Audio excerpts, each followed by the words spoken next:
Welcome to another episode of REVlogue. Today we have a very special car. It's a mildly modified Supra. Finally, Supra. 1998 marked the end of the 4th generation Supra, which was a Fast and the Furious icon, smoking the Ferrari. People love the tunability of the Mark IV and the indestructible nature. Does the A90 have the same aura, and would it live up to its legacy? Now, before we continue, if you could please hit like and subscribe, it would really help us to get more access to these kind of cars. Without further ado, let's go. Rounded ends on headlights resemble the A80. Overall, the car looks more like a refined, bigger brother of the 86, getting closer to that of the legendary 2000 GT. I don't care for the fake vents though. Arguably, there are also some design cues that seem to have benchmarked the Cayman, most notably the wide rear hips rolling off the C-pillar. I think for an OEM project with fixed items that designers cannot change, it's a pretty good looking car, especially in person versus the photos.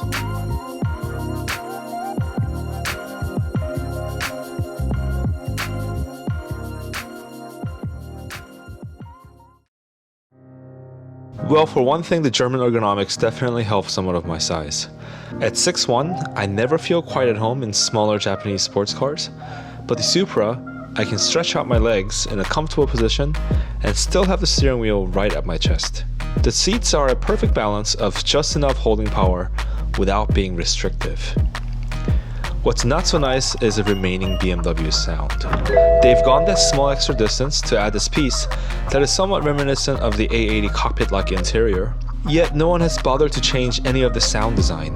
I hope the product planners know that a lot of people that buy sports cars are really into the minute details like this. The rest of the interior, you can't really not share with BMW, I think, for cost reasons. Custom Sweidit goodies are a nice touch, and although the gauge cluster isn't anything special, the legibility is excellent.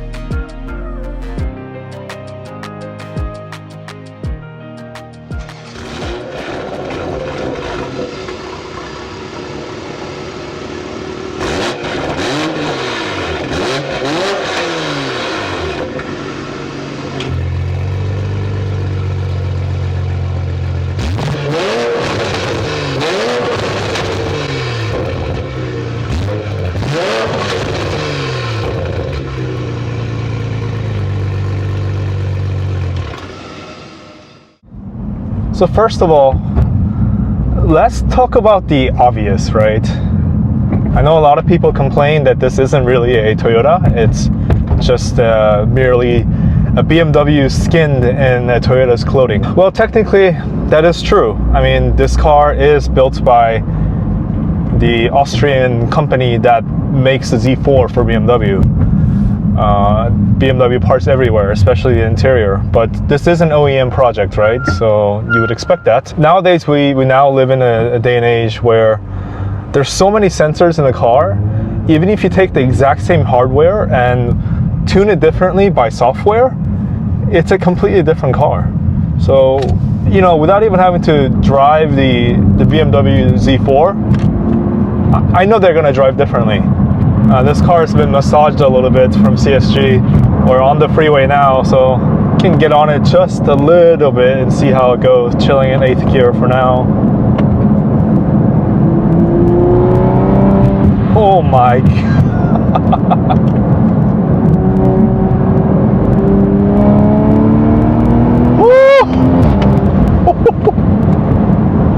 Holy crap, this thing is fast. Oh, jeez.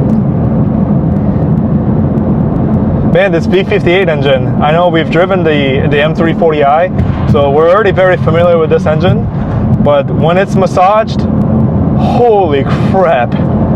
Man, when I asked Mike to lend me the car, he asked me, how much power do you want? You know, depending on the fuel and the map you run, this is just whatever power you want. Oh man, this is fast at a different level. Let's see, drop it a few more gears again.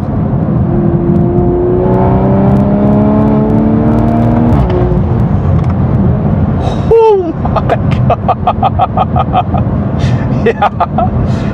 Wow.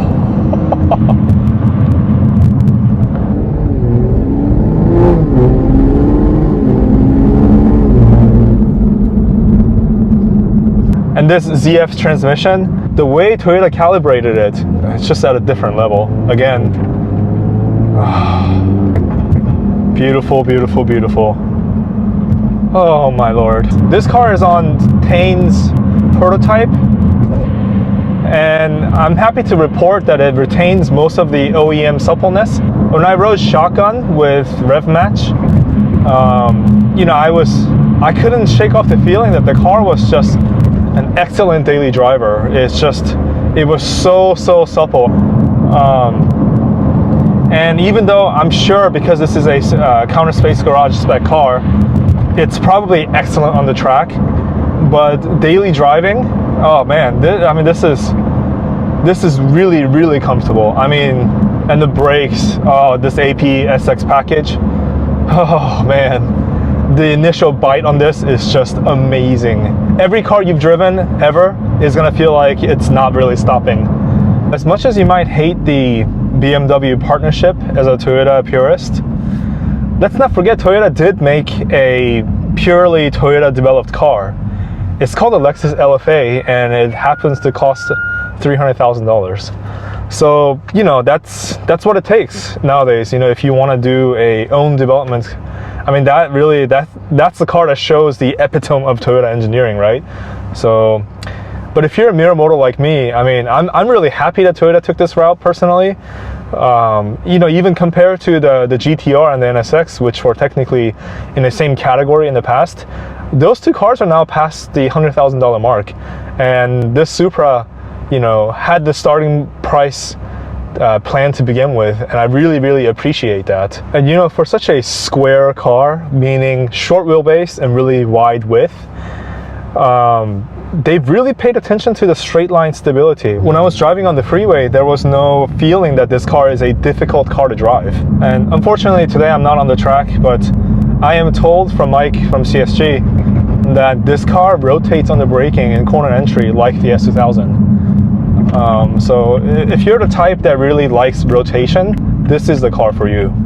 What a balance between a comfortable GT car and a track-capable package. Tada-san, you've done it again. Oh my god, masterpiece. In conclusion, Tada-san has done it again. There are lots of options within this price range, but it's hard to deny that this package is definitely a driver's car, especially in a modified format. Its blend of being a really comfortable GT car with its athletic driving feel makes for a perfect daily drivable sports car that Tada-san has set out to create. Question is, would you pay slightly more for the new C8 Corvette? Or would you take a used Cayman and Boxster instead of this car? It's not a real fair comparison being put up against a used car, I know, but realistically, people will cross-shop these models, I think.